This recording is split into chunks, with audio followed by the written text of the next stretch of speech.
Hey guys, and welcome to the second edition of Answers from the Basement. This week I will be covering two video responses that I have received, starting with this one from Pete Stole My Heart 10. Hi, it's Jen, aka Pete Stole My Heart 10, and I have some questions for you. Do you like musicals?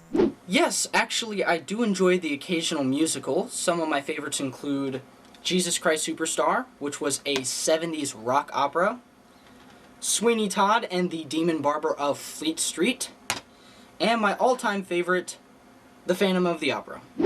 What character can you absolutely not stand on Lost? Kate. Okay, so lately my list of characters that I cannot stand on Lost has gotten a little bit bigger, but of course the obvious one would be Kate. Now, Kate honestly didn't bother me really until about season 5 when she started just really being awkward around Sawyer and Jack at the same time, and the fact that both of them were acting nuts around her, that just kind of bothered me. Some of my other least favorite characters that are actually dead, and I'm glad they're gone, would be, of course, Ana Lucia. I'm sorry, I just don't like Ana Lucia. I think, what's her name? Michelle Rodriguez plays the same character pretty much for every role, and I just never liked Ana Lucia. I didn't like Nikki and Paolo. They were annoying. And recently, I haven't liked Saeed. Honestly, about season 4, I just really stopped liking Saeed. He just really became very uninteresting to me. And also, I can't stand Sun. Where's Jenn? Where's Jenn? Excuse me, can you stop crying over Jacob for a second? I need to find Jenn. What is your favorite type of yogurt? I don't really eat yogurt, and I think the last time I had any was like either Trix yogurt or Go-Gurt or something like that. So yeah, I can't really answer that question. Sorry. Do you like my glasses? Yes! I stole them. Actually, my brother stole them from Avatar. Whew. Actually, that's okay, because I stole these too. From the Final Destination in 3D. These I stole from Avatar. And these, Alice in Wonderland. And I'm not really quite sure where I got these. And I think I stole these from Spencer's. Bought them. I bought these at Spencer's. Did you eat glue as a child?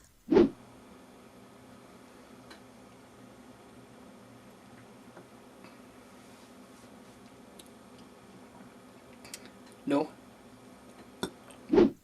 If you had to choose, and I probably couldn't make this decision, that's how monumental it is.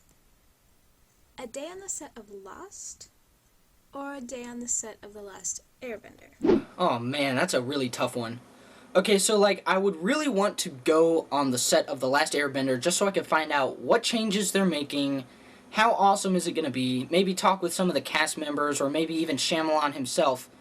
But they are making 2 more movies in that franchise, so there would be more opportunities to go to that set. Lost, on the other hand, is winding down. They are shooting their last season, and after this, there will be no more, so I think I would have to go with a day on the set of Lost. That way I could flirt with Evangeline Lilly.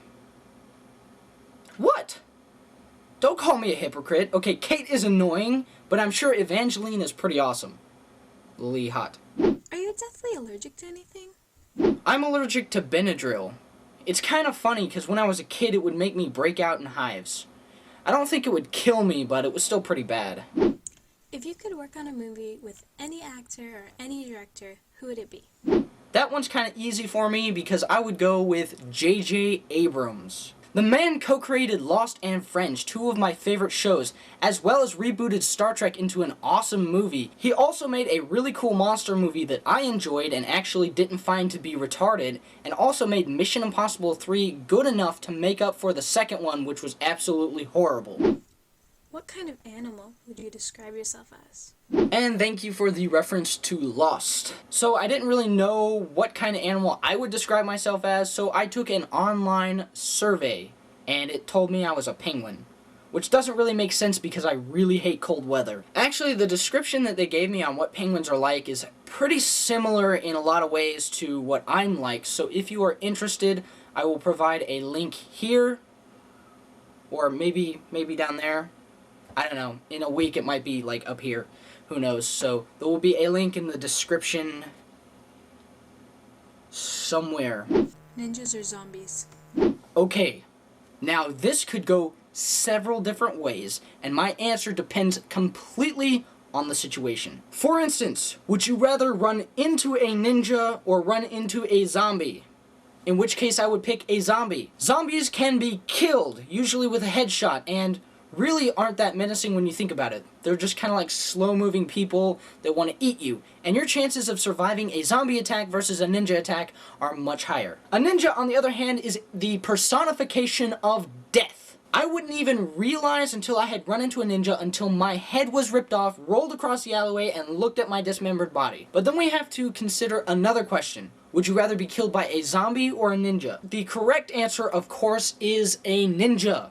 Think about it. Being killed by a ninja is not only unavoidable and inevitable, but it is also considered an honor. If someone wants you dead so bad they hired a trained assassin from the shadows to kill you, that is awesome. No matter how skilled you are in anything, the ninja will beat you and you will die. If you get killed by a zombie, not only are you a disgrace to the human race, but you're also an idiot for not paying attention to movies like Dawn of the Dead and Zombieland. There are also other questions. For instance, would you rather have a zombie apocalypse or a ninja apocalypse? And that should be easy because I don't think barricading a door is going to keep ninjas out. But then again, we must consider the last question. Would you rather be a zombie or be a ninja? And that is the easiest question of all. I would much rather be a frickin' ninja. Do you speak any languages other than English? Well, yes. I can speak English, bad English, worser English, and Pig Latin. So in other words, no. I can't. Sorry. And finally, how many licks does it take to get to the center of a Tootsie Roll Pop? I believe it's the same number of licks as the number of unanswered questions on Lost, plus the number of minutes it's been since the Berlin Wall was torn down, times the square root of infinity. So in other words, I have no idea. I looked it up online, and a lot of people have done like scientific experiments trying to figure it out. It looks like it can be anywhere between 200 licks and 800 licks, most results falling around 500. I guess it depends on how big your tongue is. And now it's time to move on to our second video response, which actually comes from an old friend of mine. Alright, here I am. My name is Chris, and wow, you look more and more like your dad every day. I don't see the resemblance. I really don't. People tell me that all the time. You look like your dad. You look like your dad. I don't see it. I don't know what you guys are talking about. You guys are crazy. I've been putting a lot of glasses on this video. It's almost like I'm playing dress up. I need to go get a wig. I have a wig. I'm not going to put on a wig. So, Q&A. I want to know the origin of the word okay. Okay. It's supposedly the most common used word in the world, pronounced the same way in every language, and it even uses the same letters, even though those letters may not be pronounced okay. So, origin of the word okay. Where is it from? What does it mean? Giving me a research project. Thanks a lot, buddy. Okay, so apparently there is no undisputed origin for the word okay, mostly because there were a lot of unconfirmed uses and rumors that happened all around the same time. However, the popularity of the usage of the word okay can be credited to the 1840 United States presidential election, where Democrat Martin Van Buren was nicknamed Old Kinderhook because he was born in Kinderhook, New York. Vote for OK became almost like a campaign slogan, and that's when the term really took off. Another suggested origin states that it was derived from the Greek words ola kala, meaning everything's good or all is good. And actually, the word OK is not spelled or pronounced the same way in every language. Here's just a list of some of the different spellings. The things you learn from Wikipedia.